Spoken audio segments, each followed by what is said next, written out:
In the last 5 years, there's been nearly 100 municipal officials and councillors that have been murdered in South Africa.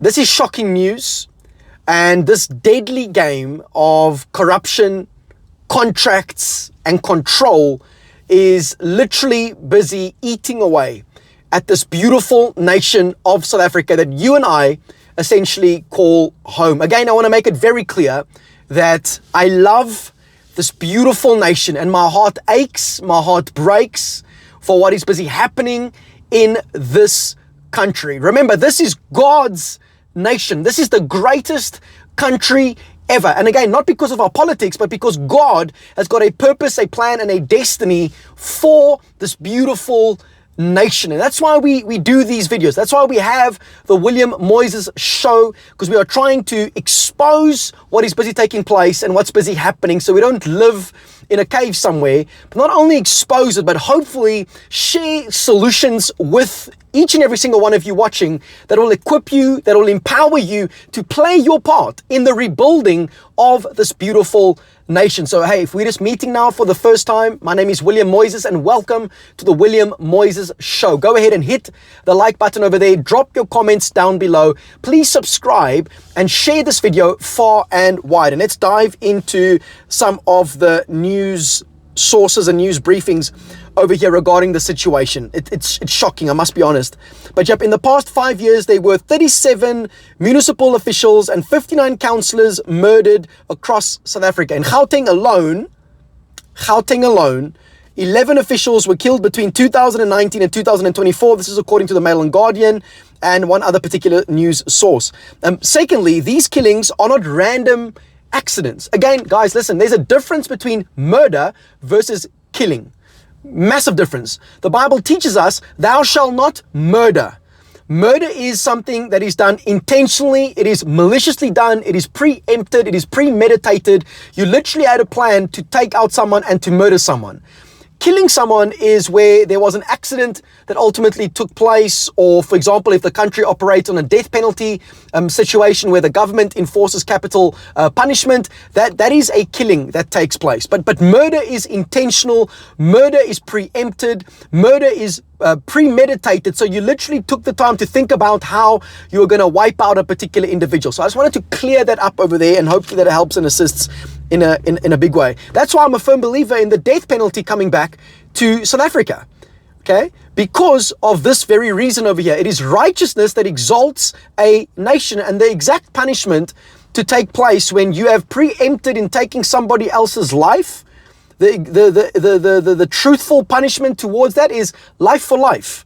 Hence, I'm a firm believer in restoring back the death penalty within South Africa in order to create some order as well within this chaos. And when I say the death penalty, I'm talking about the government executing that particular capital punishment and not various vigilantes taking things into their own hands. Also, just to be clear regarding that. So, next part of this segment here is these killings are not random accidents.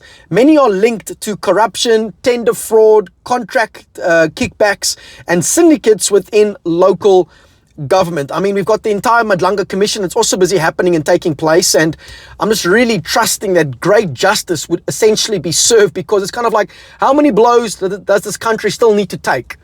Right? Like, what else, can we possibly still take? But I know God's got his hand on this nation and over individuals like yourself who will be a part of the solution, which we're going to discuss in the second part of this video. So stay tuned.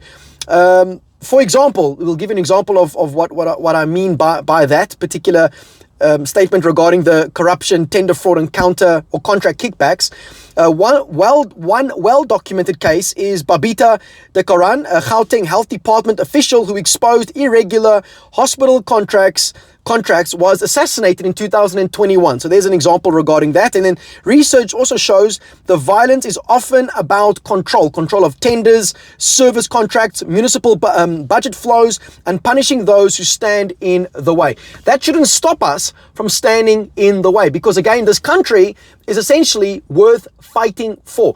Evil needs to be opposed. Evil needs to be confronted, because if you don't confront evil, evil will continue just to rampage itself and completely begin to eat away at a family, at a community, at a city, and at a country. We should not allow ever any intimidation, any manipulation, any ungodly control to be exercised over you and I. Our freedom is ultimately worth fighting for. It's always the right time to do the right thing. Now, you might not have the courage to stick out your neck and say something, but then you should be supporting those who ultimately do. You should be coming alongside individuals who stick out their neck, who say what needs to be said, and who ultimately do what needs to be done. So you can also partner with us if you want to, with regards to King and Me. Get in touch with us today and we can take it from there. info@kingandme.co.za, or just go ahead and visit the website and you can get in touch with us over there. All right. Or drop, your contacts in the comment section down below and we can take it further from there. So how do you and I as young people in this beautiful nation ultimately respond to something like this? I mean, when you hear these stats, it's absolutely, it's disgusting what is busy taking place and busy happening. So where does the change begin? How do we transform things? Well, I personally believe it starts with personal transformation, with you watching as well as with myself. Because when we are transformed, we can then go into a society and be the light, be the salt, be that city on a hill that cannot ultimately be hidden. Because again, what's the point of the freedom that comes from or that came after colonization, the freedom that came after apartheid, that freedom that I believe is going to come also now from this racist current government? And I know some of you are going to get upset by that, but it is the truth. Right? Like racism can happen through a black person too. It can happen through a white person, an Indian person, a colored person, an Asian person. No maganjani, because racism has got absolutely nothing to do with the color of your skin, but has everything to do with the content of one's character.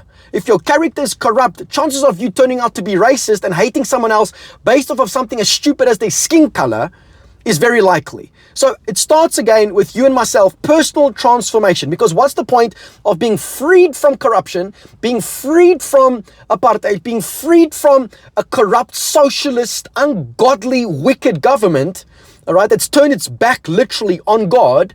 What's the point of being freed from all of that if you and I are going to still make dumb decisions that shipwreck our entire lives? So it starts with you and I. Right? Having personal transformation, you and I repenting of our sins, because how do we reach the point where we make bad decisions? It's through sinful nature. We've rebelled against God, we've sinned against God, and I'm calling South Africa to come back to God, to come back to His way of ultimately doing life. Because we can, judge what's busy happening in the government. We can judge what's busy happening within the schools, within the universities, within the educational system. However, what about us? Let's take the plank out of our own eye first so we can actually be empowered by God to step into a dark world and actually be a voice of truth, a voice of courage, a voice of revelation, a voice that's going to bring hope, because this country carries so much potential. The people within this nation carry so much potential, and you don't have to become wealthy through corruption. You can simply just follow Jesus, follow Him, follow His will, follow His way, follow His word, begin to create, begin to produce, begin to initiate, all right? And yes, the system is evil. However, my friend, though we are in this world, we are not of this world. So even though there's corrupt things happening, God will allow His people to flourish in the midst of it.